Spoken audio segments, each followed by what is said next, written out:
बुलबुल के पिताजी बहुत ही पैसे वाले थे। एक बार बुलबुल के पापा रोहित नई गाड़ी लेकर आते हैं और बुलबुल पूनम और दादी से कहते हैं,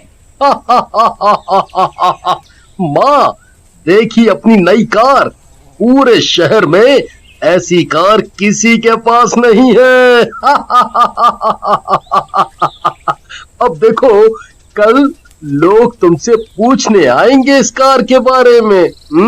हाँ बेटा, गाड़ी तो अच्छी है, लेकिन ये तो बहुत महंगी होगी ना, और फिर शहर में किसी के पास इतनी महंगी गाड़ी भी नहीं है, तो तूने क्यों ली बेटा?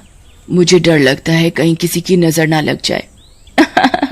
आप भी ना माँ, इस जमाने में कौन इन बातों को मानता है? ये नजर वजर टोना टोटका भूत प्रेत कुछ नहीं होता बेटा, लेकिन जैसे दुनिया में भगवान है वैसे ही शैतान और बुरी चीजें भी हैं। अरे माँ, अरे पूनम, तुम दोनों भी कहाँ पड़ गए इन फालतू के चक्करों में? अरे नई गाड़ी ली है, चलो घूम के आते हैं। जी पिताजी, अब हुई ना बहादुर बच्चों वाली बात। बुलबुल के ऐसा बोलने पर सभी लोग हंसने लगते हैं और फिर सारे लोग गाड़ी में बैठ जाते हैं। रोहित गाड़ी में बैठकर जोर से म्यूजिक सिस्टम चालू कर देता है। एक तो ये लड़का किसी की बात नहीं सुनता, ऊपर से पता नहीं क्या खिटपिट लगा दी है। गाड़ी रुकने दो, अभी बताती हूँ। अरे माँ, ये नए जमाने का म्यूजिक है, खिटपिट नहीं है। अब तुम सब देखो ये गाड़ी रोड पर कैसे भागती है। रोहित जरा आराम से चलाओ गाड़ी को, बहुत तेज चला रहे हो तुम। तभी उनकी गाड़ी का टायर एकदम से फट जाता है और उनकी गाड़ी रोड पर ही पलट जाती है। इस एक्सीडेंट में रोहित और पूनम की मौत हो जाती है। फिर दादी और बुलबुल ही घर में अकेले बचते हैं। एक दिन बुलबुल अकेले बैठकर रो रही होती है, तभी दादी वहां आती है। दादी, माँ और पिताजी कहाँ चले गए? वो कभी नहीं आएंगे क्या? मरने के बाद कोई वापस नहीं आ सकता क्या? तू रो मत बेटी, वो आ जाएंगे, चिंता न कर, मैं हूं ना।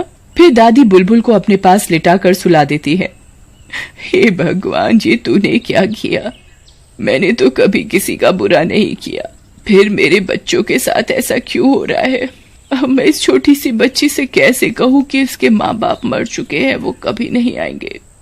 भगवान तू ही कुछ मदद कर। ऐसा सोचते सोचते दादी को भी नींद आ जाती है और वो सो जाती है। उसी रात बुलबुल को प्यास लगती है और वो पानी पीने के लिए किचन में जाती है।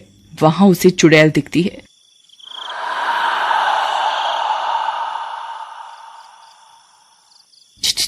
चुड़ैल, मैं तुम्हारी माँ हूँ बुलबुल, मेरे पास आओ। बुलबुल अपनी माँ को पहचान लेती है। माँ, तुम आ गई। देखा, मुझे पता था कि सब झूठ कहते थे कि तुम कभी नहीं आओगी, लेकिन मुझे पता था कि तुम जरूर वापस आओगी। ऐसा कहकर बुलबुल पूनम की आत्मा से लिपट जाती है। बेटी, मैं तो हमेशा तुम्हारे साथ रहूंगी, बस तुम ये बात किसी से भी नहीं कहना। मैं रोज तुमसे मिलने आऊंगी, और सुनो, दादी को भी मत बताना। फिर थोड़ी देर बुलबुल के साथ रहने के बाद पूनम वहां से चली जाती है और बुलबुल भी दादी के पास जाकर लेट जाती है। फिर एक दिन दो बदमाशों को उनके बारे में पता चलता है। अरे पुत्तन, सुना है अपने शहर में दादी पोती की जोड़ी रहती है जो कि बहुत अमीर है, बहुत माल है उनके पास। हाँ रंगा भैया, सुने तो हम भी यही हैं। उस लड़की के माँ बाप का एक्सीडेंट हो गया था, वो और उसकी दादी ही जिंदा बचे थे उस एक्सीडेंट में।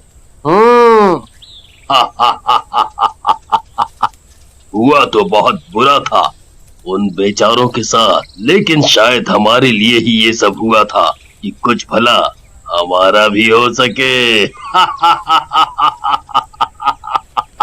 मैं तो कहता हूँ उस छोटी पिद्दी लड़की को उठा लेते हैं और बुढ़िया से फिरौती मांग लेंगे।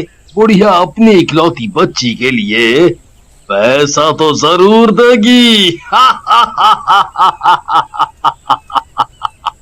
ऐसा कहकर रंगा और पुत्तन अपने दो और साथियों बिल्ला और कल्लू के साथ मिलकर बुलबुल को किडनैप करने की योजना बनाते हैं। और फिर जब एक दिन बुलबुल स्कूल जा रही होती है, तब रंगा उसके पास आता है। कैसी हो बेटी? मैं आपके पापा का दोस्त हूँ। आप मिलना चाहोगे अपने पापा से? हाँ हाँ अंकल, जरूर। माँ तो फिर भी मिल जाती है आकर, लेकिन पिताजी नहीं आते। मिलवा दो मुझे अपने पापा से प्लीज। ऐसा कहकर बुलबुल उन चारों के साथ चली जाती है। फिर एक सुनसान जगह पर जाकर रंगा बुलबुल से बोलता है, बुलबुल बेटी, अंदर तुम्हारे पिताजी तुम्हारा इंतजार कर रहे हैं। जाकर के मिल लो उनसे।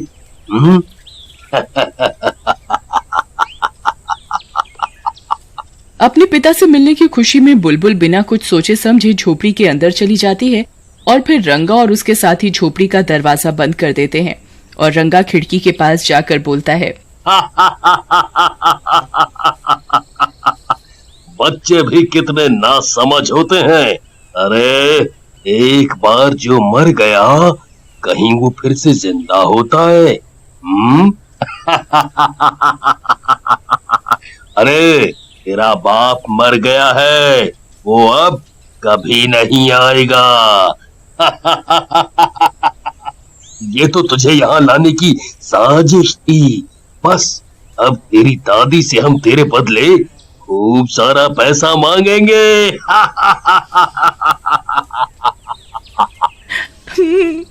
अंकल आप गंदे हो, आपने झूठ बोला। मुझे जाने दो, नहीं तो मैं जोर से चिल्लाऊंगी।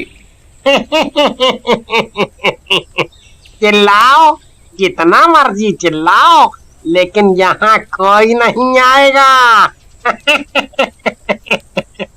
ऐसा कहकर वो चारों बुलबुल को बंद करके चले जाते हैं। उधर दादी बुलबुल को घर पर ना पाकर बहुत परेशान हो जाती है। हे भगवान, अब मैं अपने दोनों बच्चों को क्या जवाब दूंगी? मेरे बच्चों की एक निशानी थी, वो भी पता नहीं कहाँ चली गई। तभी वहाँ रंगा अपने साथियों सहित पहुँचता है। बढ़िया, यूं रोने से कुछ नहीं होगा। अगर तू चाहे तो मैं तेरी पोती से तुझे मिलवा सकता हूँ। मुझे ले चलो जहाँ भी तुमने उसे रखा है। ये सब पैसे ले लो, मुझे अपनी पोती के सिवाय कुछ नहीं चाहिए। फिर रंगा दादी को भी उस जगह पर ले जाता है और फिर दादी और बुलबुल को बांध देता है और दादी से उनकी प्रॉपर्टी के पेपर पर साइन करने के लिए कहता है। चल बुढ़िया, मैंने अपना वादा पूरा किया, तुझे तेरी पोती से मिलवा दिया। अब तू भी इन पेपर पर साइन कर। दादी अपने कहे के अनुसार पेपर पर साइन कर देती है। रंगा भाई, अपना काम तो हो गया। अब ये दोनों जिंदा रहकर क्या करेंगी? मैं तो कहता हूँ इन्हें भी मार कर इनके सगे वालों के पास ही भेज दो।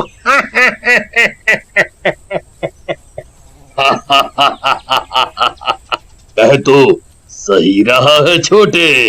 ऐसा कहकर रंगा बंदूक निकाल लेता है। ये देखकर बुलबुल जोर से चिल्लाती है, माँ बचाओ, ये गंदे वाले अंकल दादी और हमें मार डालेंगे। रंगा तक उन दोनों पर गोली चला देता है, लेकिन तभी वहाँ पर चुड़ैल आ जाती है और वो गोली अपने ऊपर ले लेती है। मेरे रहते तू मेरी बेटी को छू भी नहीं सकता। फिर पूनम रंगा को गर्दन से पकड़ लेती है। नास मिटे, तुझे एक बच्चे पर दया नहीं आई? कैसे जल्लाद हो तुम? मैं तुम सबको जिंदा नहीं छोड़ूंगी। ऐसा कहकर चुड़ैल रंगा की गर्दन उखाड़ देती है। फिर चुड़ैल पुत्तन की तरफ बढ़ती है। माफ कर दो चुड़ैल जी, गलती हो गई हमसे गलती हो गई, हमें माफ कर दो चुड़ैल जी। चुड़ैलों के यहाँ गलती की एक ही सजा है और वो है मौत। अब तुम सब मरोगे। ऐसा कहकर चुड़ैल बारी बारी से उन तीनों को मार डालती है और फिर बुलबुल को गले से लगा लेती है। बुलबुल मेरी बच्ची, मैं तुझे कभी अकेला नहीं छोड़ूंगी। मेरी बेटी तू आ गई मेरी बेटी। माँ, एक बेटी की पुकार उसकी माँ कैसे नहीं सुनती? मेरी बेटी रोज रो रो कर मुझे याद करती थी, बस शायद इसीलिए मैं यहाँ आ गई। अब दोनों आराम से रहो और जब भी मेरी जरूरत हो मुझे पुकार लेना। ऐसा कहकर पूनम की आत्मा वहां से गायब हो जाती है।